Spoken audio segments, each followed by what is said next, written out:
you.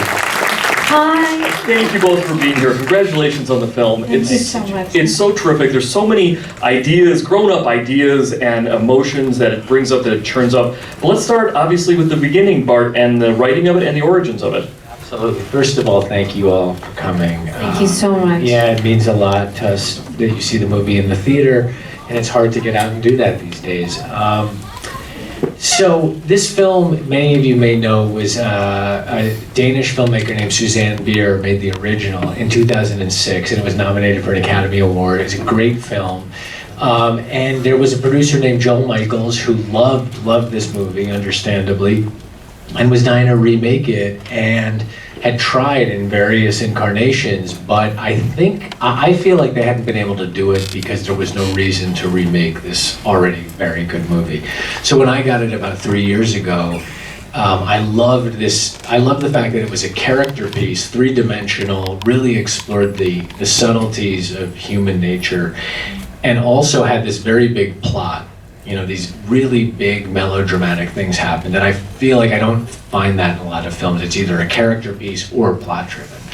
So Julie and I were watching the film, and she was very drawn to a couple of the performances, and we were just talking about how that might be able to be reinvented. And then we played around with the idea of changing the genders of not just the two lead characters, but also the character that Billy Crudup plays, and that gave it this new life and this reinvention where I could make up a whole new backstory by necessity, because now that you've seen the film, you know Michelle Williams' character, when it was played by a man, Mads Mikkelsen, he didn't know he had a baby. He had a lover at 18 years old. She had gotten pregnant, left, and then had this child. So he was kind of an innocent caught up in all of this. And so to give Michelle's character this very conscious choice of giving up a child, it had everyone in on their own secret, and it really kind of reinvigorated the story for me. Yeah, and in fact, you mentioned melodrama. It brings up to mind Ordinary People, Kramer versus Kramer, Terms of Endearment, sort of classics like that. I sort of feel like this film really falls in line with so many of those.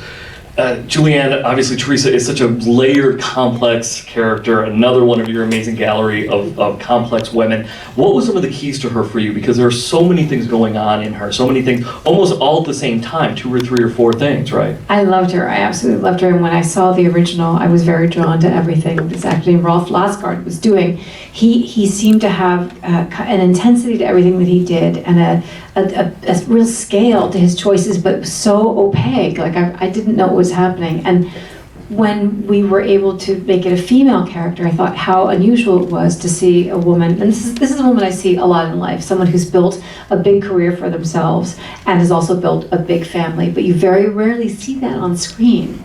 So I thought it was so fascinating to see this person who had been so deliberate in all of her choices, who deliberately built this big business and very deliberately and consciously built this family, and at this point in her life, she's facing the one thing that she can't control, but she's trying to control it to the very, very end.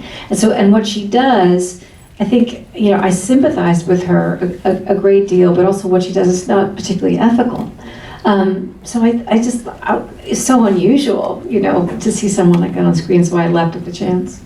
I like even her particular choice of green felt pen that she uses to sign. That's personal. That's actually that's a friend of ours who runs a business, and he only signs with green because it's lucky. So all those like really, yeah, right? All those like quirky things that people do. So once again, here's this person who's got a lot of control but still relies on luck when she signs a contract.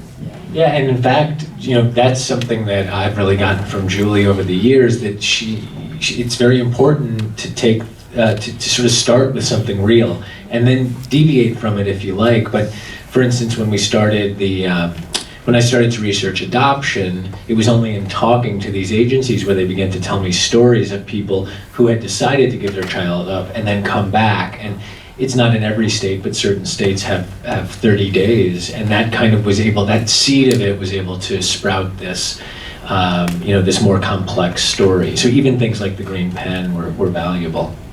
We'll take some questions from everybody in just a moment, but I just first have to, of course, comment on that amazing scene, the amazing scene with Billy in the bedroom that starts with "Where do we go? Where will I go?" And even within that scene, Julianne, there's 3 or 4 things happening. There's the letting him know Oscar's gonna have to be in charge of things.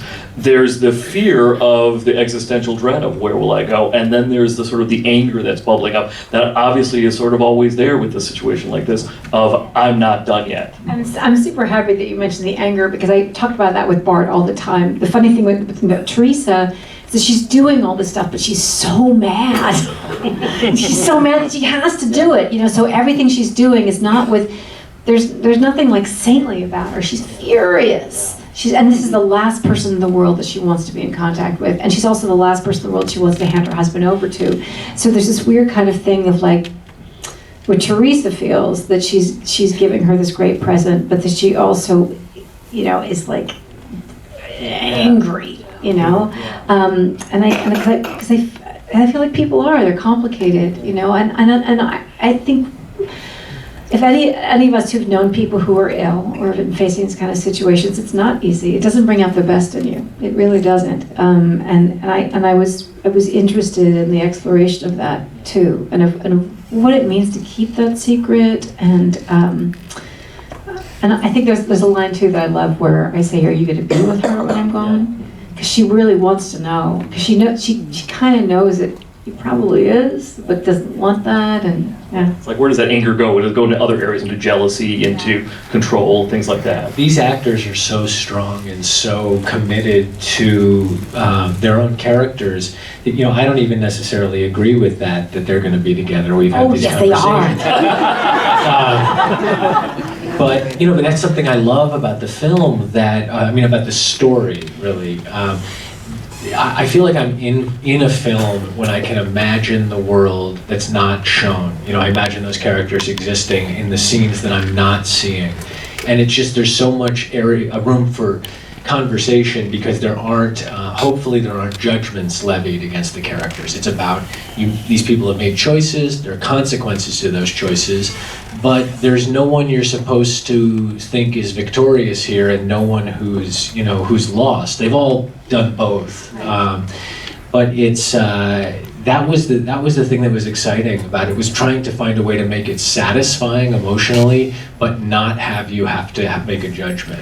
Nobody's a hero and nobody's a villain, although each of these characters views themselves as a hero, the way we all do in our lives. We're the heroes of our own lives, and we believe that we're making the correct choices, but that doesn't mean that somebody else is going to view us the same way. Yeah, and I think Teresa was interesting because it's very unusual, I think, in a film to have 3 huge surprises, reveals. And Teresa's a character who, and especially played by you, I think, where people are anticipating it being, the lead and it is a huge part, but the arc is unusual because she's someone that you don't really get inside of until very, very late in the movie. And I liked that aspect of it, that she would, and you pushed me to play that up, that she's inscrutable in a way. And then when you finally are let in on the secret, everything begins to make sense if you think back on it, whether it's you interviewing her in the beginning and asking these questions, do you have kids? Just you want to see what she's going to say. Who is this person I'm going to leave my children?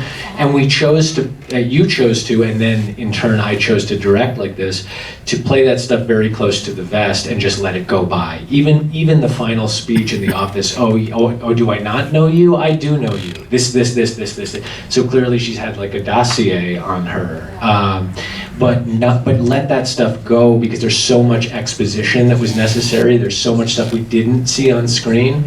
That was the balance tonally, like letting. It's like real life, and in fact, the thing that Julianne said earlier, I just want to touch on briefly, that notion of that there are shades of gray in all of these characters. None of them are completely, heroes. None of them are completely evil. Any of that stuff. They're all very organically human. And Isabel doesn't want to necessarily stay in New York. She wants to go back to India. And there's all these other, and Oscar has his conflicts. And there's so many sort of beautiful shades of gray and nuances and subtleties to all of them. If anyone has any questions, put up a hand up and make sure it's real high so we have bright lights. Yes? Hi, I'm a huge fan of your your work. I love watching you sing in the car in movies. We just saw that in Gloria Bell. And so, is that like a comfort zone for you, or is that? Oh God, no. Questions about Julianne singing in cars and movies. Somebody said to me, they were like, well, what do you sing? You know, when you listen to the radio, what do you sing? And I'm like, I listen to NPR. You know, Bart knows I like to listen to just people talking. So no, it's way out of my comfort zone. And I think that we were looking in this instance for something that was a real contrast to, we had this, it's funny because we were trying to figure out what car Teresa drove.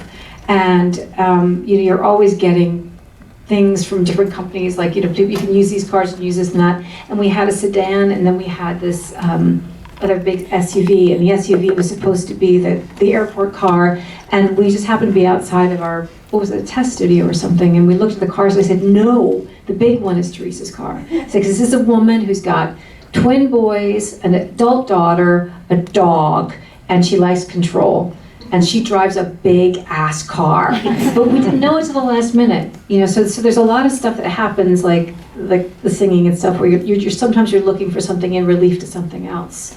Yeah, and I also liked with the Gaga, first of all, I also loved, obviously Gloria Bell was a work of genius, but in this film, in Suzanne's movie, and I felt like besides it being someone who loved life, making it all the more painful at the end, it was also someone, there was like a hint of, to me at least, a hint of aggression or anger in it. Yeah.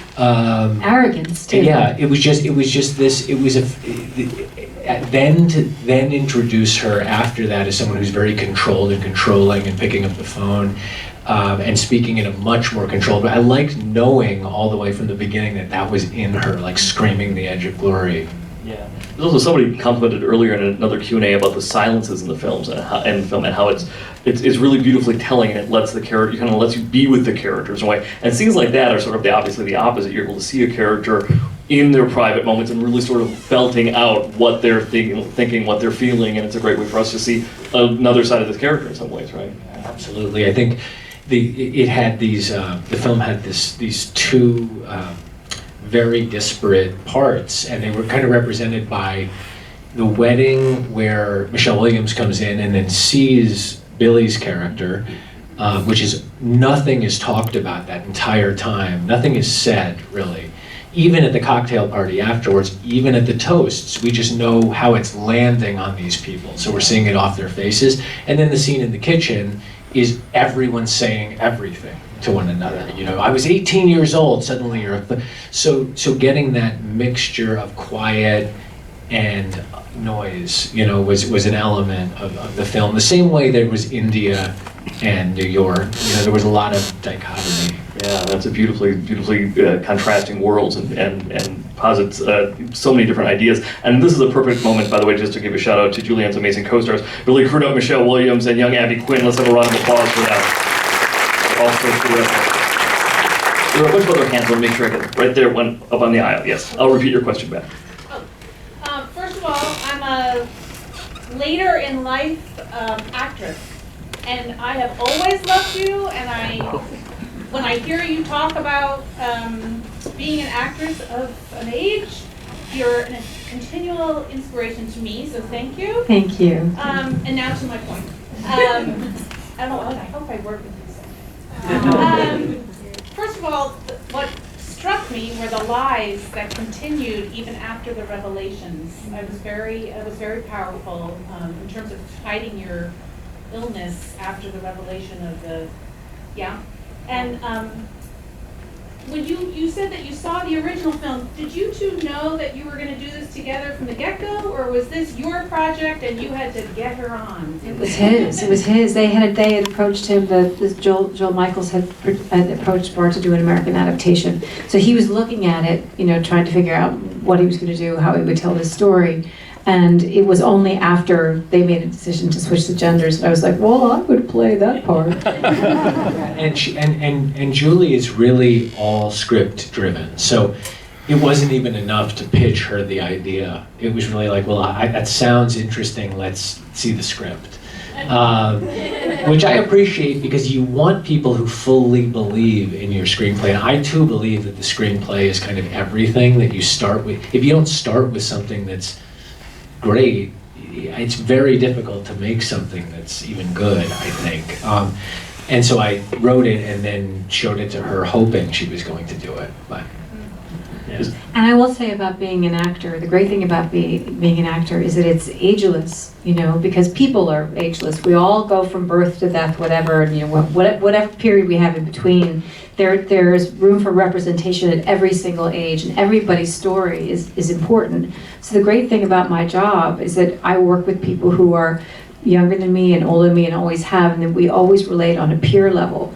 So it's an unusual experience, but it also means that it's open for everybody to enter at any time. You know, it's not one of those things like you can only be a gymnast when you're 13. It's not like that. You can be an actor whenever. Two quick notes. One is talking about the script level. Billy's performance in that scene we were just talking. It's good to back off and let that be a suggestion. And in fact, that's what Julie, I think, said to Abby Quinn, who was played Grace, because there's a lot of tears she has to come up with. And I believe for Billy that stuff gets in there on an unconscious level. You know, you read it, you rehearse it, you understand what I want, but I don't ask for it, and you know, you just want authenticity. There's a beautiful moment that's also scripted. That's my favorite moment in the script when they're all walking. When Grace, I was like character names, actor names, I get confused. So Grace and Isabel and Oscar and the two boys are walking, and they're going to scatter Teresa's ashes, and Isabel reaches around and turns straightens out the collar of the little boy, and it's in a wide shot, so it's very casual, and it's the thing that takes my breath away every time because it's so incidental, but it's scripted. You know, Bart wrote it that he could kind of, you know, straightens her. It's so mothering, yeah. Yeah, so, I love it. Yeah, and then just to riff on your point about lies and things like that, they talked about one of the favorite scenes that you have, Julianne, is the scene where you're with. When Teresa says to Oscar, you know, that this whole myth you have of being the single father, you know, it was 8 months, right? Yeah, I mean, even that, he's telling a lie about that part of his life, right? Yeah. He's this heroic character who had his baby, was a single dad, did it all on his own, and he met her when the baby was 8 months old or something. Right. So, you know, she's like, please. So she's kind of saying, like, I let you have this fantasy, and now I'm furious, and you can't have it. Yeah, but he's been telling it to himself for so long. Yeah. Believes it, the way we all believe our own mythologies. But I also love your point about he wasn't going to be focused on her. I was going to straight up lie. She was going to straight up lie about it, as she does in the restaurant when Michelle says, "You knew who I was when you asked me to come here." And she says, "No, I did not. I knew." You know, and I loved the kind of nobility of being able to believe that the greater good was just getting her to sign that contract that she was going to stay in New York. So interesting, so many great ideas. I want to make sure we get over here to the edge. Yes, right here. What was it like shooting the kids in India? What was it like shooting the kids in India? Yeah, so we shot